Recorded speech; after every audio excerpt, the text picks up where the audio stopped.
આકાશવાણીના ભુજ કેન્દ્રનું પ્રસારણ આપ સાંભળી રહ્યા છો. શ્રોતા મિત્રો, આપ સાંભળી રહ્યા છો સાંપ્રત.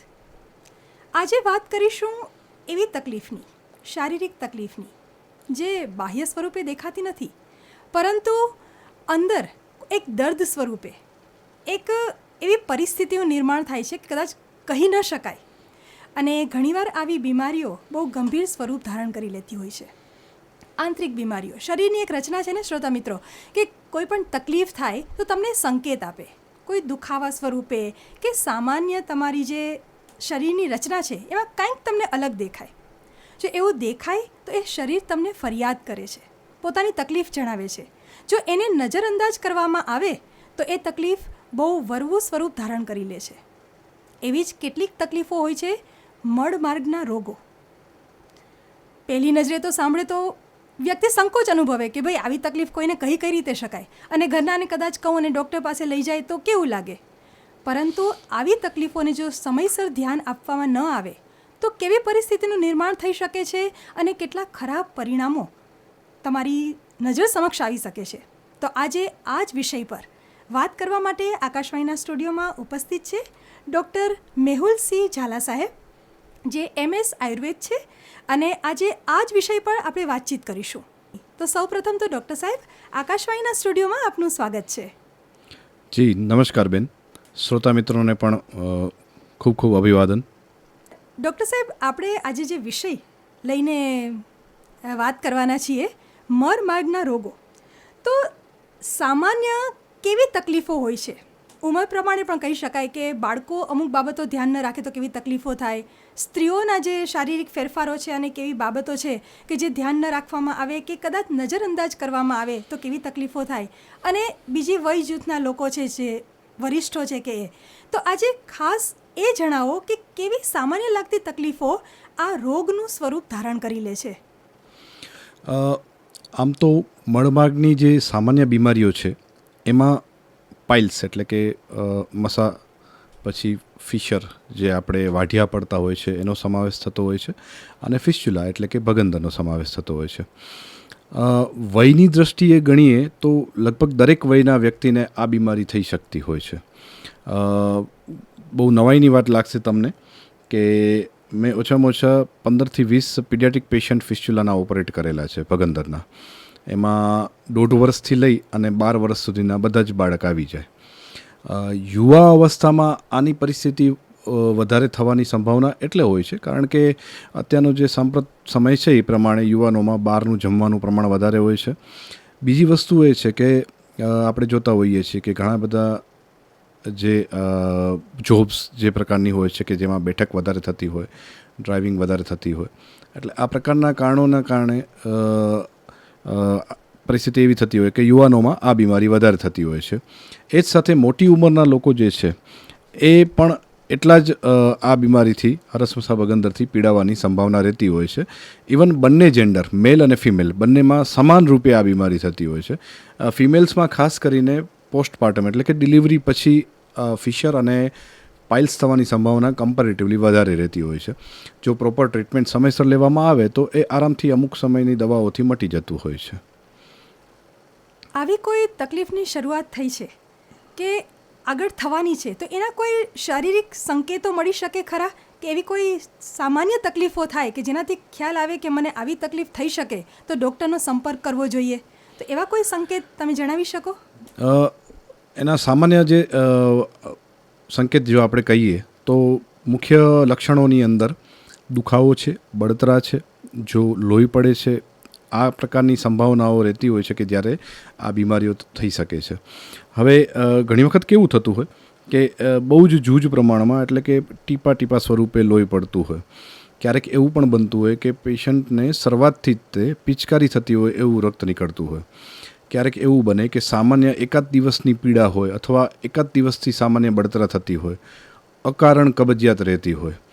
આ સામાન્ય લક્ષણો જે છે કે જે પ્રાથમિક લક્ષણો જ્યારે જણાતા હોય છે ત્યારે દર્દીઓ જો ડૉક્ટરને પ્રોપર ટ્રીટમેન્ટ માટે બતાવે, કારણ કે યોગ્ય પરીક્ષણ વગર 100% આ બીમારીનું ડાયગ્નોસિસ નથી જ થતું. મળમાર્ગના બહારના ભાગમાં અને અંદરના ભાગમાં ઘણા જ બધા પ્રકારના પાઇલ્સ થતા હોય છે. કયા પાઇલ્સ છે એ પ્રમાણે ટ્રીટમેન્ટ પણ બદલાતી હોય છે, ચોઇસ ઓફ ડ્રગ્સ પણ બદલાઈ જતી હોય છે. એટલે જનરલી કેવું થતું હોય છે કે દર્દીઓ જે આ શરૂઆતના લક્ષણો જે છે એને ચૂકી જતા હોય છે, અને એટલી માત્રામાં ચૂકતા હોય છે કે એમાં અમુક દિવસો કરતાં પણ અમુક મહિનાઓ અને ઘણી વખત તો અમુક વર્ષો ચડી જતા હોય છે. એટલે જો શરૂઆતના ભાગમાં જ જો આને બતાવવામાં આવે, યોગ્ય ટ્રીટમેન્ટ લેવામાં આવે, તો થોડાક સમયની ચિકિત્સાથી જ આ મટી જવાની સંભાવના ઘણી જ રહેતી હોય છે. ડૉક્ટર સાહેબ, તમે આ ક્ષેત્રમાં 15 વર્ષથી કાર્યરત છો, અને તમારી પ્રેક્ટિસ દરમિયાન એવા કયા કેસ આવ્યા અને તમને એમ લાગ્યું કે આ પરિસ્થિતિ છે, જો જરાક ધ્યાન આપવામાં આવે તો આટલું ખરાબ સ્વરૂપ ધારણ ન કરે, તો એવા કોઈ કેસ વિશે અમને માહિતી આપશો? અને ખાસ તો આયુર્વેદ, એમાં આની સારવાર કઈ રીતે થાય છે એ પણ થોડું જણાવશો. હું સૌથી પહેલાં તો તમારા બીજા પ્રશ્નનો જવાબ આપીશ કે આયુર્વેદમાં ઘણી જ બધી ટ્રીટમેન્ટ્સ પાઇલ્સ ફિશર ફિસ્ચ્યુલા માટે આપેલી છે, જેમાં દવાથી, ઔષધોથી, ઘણી વખત પંચકર્મનો પણ માત્રા બસ્તી અમે આપતા હોઈએ છીએ, એનાથી પણ મટી જતું હોય છે. સૌથી અગત્યનું જે છે એ ક્ષારસૂત્ર લાઇગેશન, જે અંડર એનેસ્થેસિયા થતી ટ્રીટમેન્ટ છે, અને એનાથી શાસ્ત્રમાં જે રીતના કહ્યું છે કે અપુનર્ભવ ચિકિત્સા છે, એટલે કે બીજી વખત બીમારી થતી નથી. આ બીમારી જો ક્ષારસૂત્રથી ટ્રીટ કરવામાં આવે, એમાં પણ ખાસ કરીને કે ચોઇસ ઓફ પેશન્ટ બહુ ઇમ્પોર્ટન્ટ છે. કયા દર્દીમાં આપણે ક્ષારસૂત્ર લાઇગેશન આપણે ચૂઝ કરીએ છીએ એ બહુ જ ઇમ્પોર્ટન્ટ છે. પહેલો પ્રશ્ન આપનો જે હતો કે કઈ પરિસ્થિતિ એવી છે કે જે આને વર્સ્ટ કન્ડિશન ઉપર લઈ જતી હોય છે, તો મેડમ એક હું ઉદાહરણ આપીશ કે એક યંગ 40 યર્સના ફિમેલનું મેં ઓપરેટ કરેલું પાઇલ્સનું, અને ક્વાઇટ કમ્ફર્ટેબલી એમને રિકવર થઈ ગયું. આફ્ટર 1 યર એ એમના હસબન્ડને બતાવવા આવે છે, બટ ઓબ્વિયસલી એમના હસબન્ડની એજ નિયર બાય 40 ઓર 45 હશે, અને વાઇફ કરતાં ક્રોનિક કન્ડિશનના પેશન્ટ હતા, એટલે કે એમના કરતાં જૂની બીમારી હતી પાઇલ્સની. પણ એ શરમ કે બીક કે સંકોચ કે જે ગણો ઇન બિટવીન એમણે ઘણા લાંબા સમય સુધી કોઈપણ પ્રકારના નિદાન વગર એટલે તપાસ વગર આયુર્વેદિક અથવા એલોપેથી દવાઓ સતત ચાલુ રાખવામાં આવી હતી. એ પેશન્ટને જ્યારે ચેક કર્યું ત્યારે એ શંકાસ્પદ કેસ મને મેલિગ્નન્સીનો લાગ્યો, એટલે કે કેન્સરનો લાગ્યો. એ પેશન્ટને ફર્ધર ઇન્વેસ્ટિગેશન માટે બીજી એક હોસ્પિટલમાં મોકલી, બાયોપ્સી માટે મોકલ્યા, અને જે કહેવાય ને કે આપણને પણ દુઃખ થાય, એક એટ ધ એજ ઓફ 44-45 એમને મળમાગનું કેન્સર ડાયગ્નોસ થયું. થતું એવું હોય છે કે બીમારી કરતાં એને મટાડવા માટેની અવગણના અથવા શરમ અથવા સંકોચ એ બીમારીને એ કક્ષાએ લઈ જતું હોય છે કે અલ્ટિમેટલી ઘણી વસ્તુઓ ઇરિવર્સિબલ થઈ જતી હોય છે. આ એક ઉદાહરણ માત્ર છે. દર મહિને આશરે 1 થી 2 પેશન્ટ મળમાગના કેન્સરના ડાયગ્નોસ થતા હોય છે. ઇવન ઘણા પેશન્ટ એવા હોય છે કે જેનું બ્લીડિંગની પેટર્ન એવી હોય છે કે જે આપણને સ્ટ્રાઇકિંગ હોય, કારણ કે મળમાગના જે નીચેનો ભાગ છે કે જેને એનાલ કેનાલ કહેવાય છે, જેમાં પાઇલ્સ અને ફિશર અકર થતા હોય છે કે બનતા હોય છે, એમાંથી જે બ્લીડિંગ થતું હોય એ હંમેશા ફ્રેશ બ્લીડિંગ હોય, લાલ કલરનું હોય. એ ટીપા સ્વરૂપે પડે અથવા એ પિચકારી સ્વરૂપે પડે. જ્યારે બ્રાઉનિશ બ્લીડિંગ એટલે કે ભૂરા કલરનું બ્લડ આવે અથવા કાળું બ્લડ આવે, એ ત્યારે દર્દીએ 100% ચેતી જવું જોઈએ. ઘણી વખત અલ્સરેટિવ કોલાઇટિસ પણ હોય છે, ઘણી વખત એવું બનતું હોય કે પાનકોલાઇટિસ, એટલે કે આખા આંતરડાની અંદર ચાંદા પડી ગયા હોય. મેલિગ્નન્સી જેવી બીમારી તો મેં તમને કહી જ કે જે બહુ જ વિકરાળ, આપણે બધાને ખબર છે કે કેન્સર એટલે કેન્સર, એ પણ થતી હોય છે. આ સિવાય ક્રોન્સ ડિઝીઝ કરીને એક બીમારી છે જે બહુ રેર જોવા મળતી હોય છે, પણ એ પણ કેસીસ જોવા મળતા હોય છે. ગંભીરતા પેશન્ટે પોતે જ દાખવવી પડશે પોતાની બીમારી માટે. નિદાન વગરની ચિકિત્સા એ હંમેશા અંધારામાં મારેલું તીર જ છે. આ સ્વીકારીને જ યોગ્ય તબીબ પાસે બતાવવું જ પડે. સર, કહેવાય છે ને prevention is better than cure. તો હવે આવી વરવી પરિસ્થિતિનું નિર્માણ ન થાય તો વ્યક્તિએ શું તકેદારી રાખવી, શું ધ્યાન રાખવું તેની રોજિંદી જીવનશૈલીમાં, તેના ખોરાકમાં, એને થોડું અમને ખ્યાલ આપશો. સમજવા જેવું એટલું છે કે કોઈ પણ આ મળમાગની બીમારી છે એનું પ્રાથમિક જો કોઈ કારણ હોય ને તો એ કબજિયાત છે. અને કબજિયાતનો ઉદ્ભવ જે છે એ અગ્નિમાંદ્યથી એટલે કે અપચાથી થતો હોય છે. હવે અત્યારે તમે જોતા હશો ને તો એક બહુ જ ફોલ્સ થોટ પ્રોસેસ આખા સમાજમાં પ્રસરતી આવી છે કે થિયરી ઓફ ન્યુટ્રિશન. તમે એક વસ્તુ ઓબ્ઝર્વ કરતા હશો કે સતત કોઈ પણ વ્યક્તિઓ, કોઈ પણ લોકો, કોઈ પણ જીમ કરનારા લોકો, એમાં ખાસ કરીને માતાઓ, એના મગજમાં એક વસ્તુ ફિટ થઈ ગઈ છે કે મારે બહુ જ સારું ન્યુટ્રિશન આપવાનું છે. ખાસ કરીને એમાં પણ એક પ્રોટીન સતત તમે સાંભળતા હશો. બેઝિકલી આપણું શરીરની જે રચના છે એમાં સૌથી પહેલું કોઈ કોન્સેપ્ટ આપણે સમજવા જેવો છે ને તો એ છે થિયરી ઓફ ડાયજેશન. જો તમે પચાવશો જ નહીં તો તમે ગમે એ નાખશો અંદર, એ નથી જ પચવાનું, એ તમને નુકસાન જ કરવાનું છે. એટલે તમારા અગ્નિબલ, તમારી જે પાચન શક્તિ છે એના પ્રમાણેનો તમારો ખાધા ખોરાકી હોવી જોઈએ. દરેક વ્યક્તિ દીઠ અગ્નિબલ જે છે એ અલગ અલગ હોય છે. ઘણા પેશન્ટ એવું આવીને પૂછતા હોય કે સાહેબ ફલાણું ખાઈ શકાય, આ લઈ શકાય, પંજાબી ખવાય, ચાઇનીઝ ખવાય. એક બહુ જ સિમ્પલ આન્સર છે. તમારા માતા પિતા, તમારા દાદા દાદી અને તમારા નાના નાની જે જમતા હતા એ જમાય, એના સિવાયનું તમને નુકસાન કરી શકે. તમે અલ્ટિમેટલી જીનેટિકલી તમારા માતા પિતામાંથી જ બનેલા છો. એટલે એમને જે વસ્તુ સુપાચ્ય છે એ જ તમને સુપાચ્ય હશે. એમનાથી જે વસ્તુ એમના જીવન દરમિયાન જે એ નથી જમ્યા અથવા જે વસ્તુ નથી પચતી એ તમને સ્વાભાવિકપણે નથી જ પચવાની.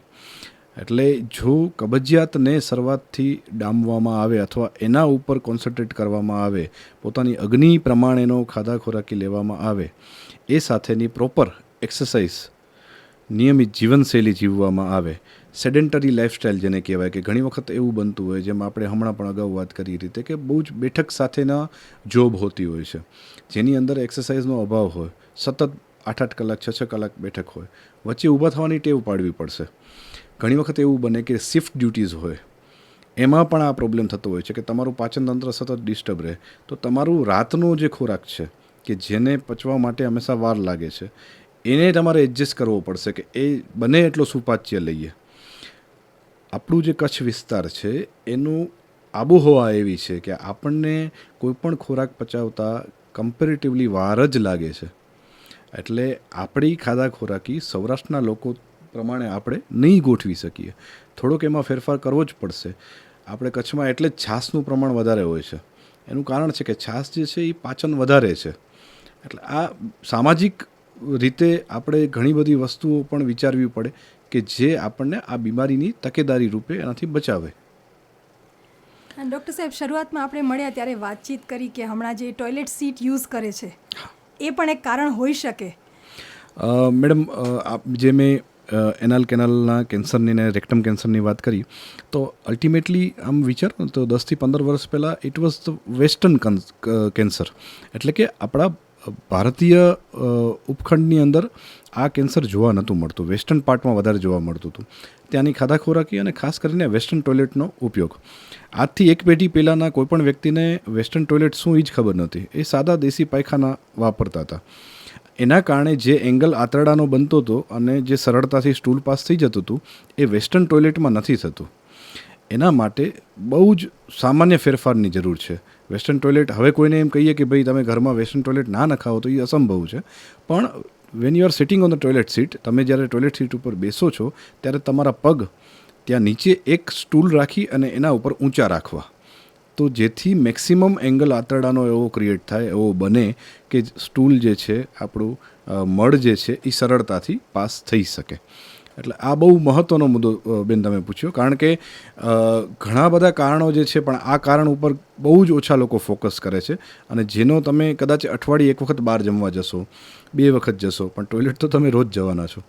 એટલે એ ઘણી વખત બહુ જ મોટું નુકસાન કરતું હોય છે, જે ઘણા બધા લોકો ધ્યાને નથી લેતા હોતા. સર, આયુર્વેદમાં એક આખી જે આયુર્વેદ ક્ષાર સૂત્ર જે સારવાર છે, તો એ શું છે, એના વિશે થોડો ખ્યાલ આપશો? 2 શબ્દોનો સમૂહ છે, ક્ષાર અને સૂત્ર. ક્ષાર એટલે આલ્કલાઇન. ઘણી બધી ઔષધિઓના પંચમૂળ જે છે એનું ક્ષાર બનાવવામાં આવે છે અને એને બાર્બલિનન 20 એક થ્રેડ આવે છે, એના ઉપર એનું કોટિંગ કરવામાં આવે છે અને એ કોટિંગ કરી અને એને એઝ અ સર્જિકલ ડિવાઇસ એને ઉપયોગ કરવામાં આવે છે. ફિસ્ચ્યુલાની અંદર જે અત્યારે ઘણી બધી ટ્રીટમેન્ટ અવેલેબલ છે માર્કેટમાં, પણ મેક્સિમમ જો કોઈ ટ્રીટમેન્ટ રિઝલ્ટ ઓરિએન્ટેડ કામ કરતી હોય, જે આટલા વર્ષોથી સેમ વેથી રિઝલ્ટ આપે છે, તો એ ક્ષારસૂત્ર છે. ક્ષારસૂત્રથી ટ્રીટ કરેલા ભગંદરના પેશન્ટ 99% રિકરન્સ નથી થતા. અને પાઇલ્સની અંદર પણ ઘણી જગ્યાએ એને વાપરવામાં આવતું હોય છે. આયુર્વેદની અંદર ક્ષારસૂત્ર વર્ષો પહેલાં વર્ણવેલું છે, જે અત્યારે પણ એ જ સ્થિતિમાં એ જ કક્ષાએ એટલું જ રિઝલ્ટ આપે છે. ડૉક્ટર સાહેબ, તમે બહુ સરસ, અને આપણે એમ કહીએ ને કે ઘણી બાબતો આપણે ખ્યાલ હોય કે આ વસ્તુ ખોટી થાય છે, પણ કઈ રીતે નુકસાનકારક છે, શું બાબત ધ્યાન રાખવી, રોજિંદી જીવનશૈલીમાં નાની બાબતો જો ધ્યાનમાં રાખવામાં આવે તો બહુ મોટી બીમારીઓથી બચી શકાય છે. તો બહુ સુંદર માહિતી આપે આપી. શ્રોતા મિત્રોને આપના તરફથી કોઈ એવો સંદેશ કે અમુક બાબતો ધ્યાન રાખવી જોઈએ અને તેના આવનારા જીવન, સ્વસ્થ જીવન માટે જરૂરી હોય એવું કંઈ આપશો આપ? જનરલી મળમાર્ગની બીમારીઓમાં જે સામાન્ય સામાજિક પ્રવાહ અત્યારે ચાલી રહ્યો છે કે ભાઈ એક શરમ રાખતા હોય છે લોકો, સંકોચ રાખતા હોય છે, બીક રાખતા હોય છે.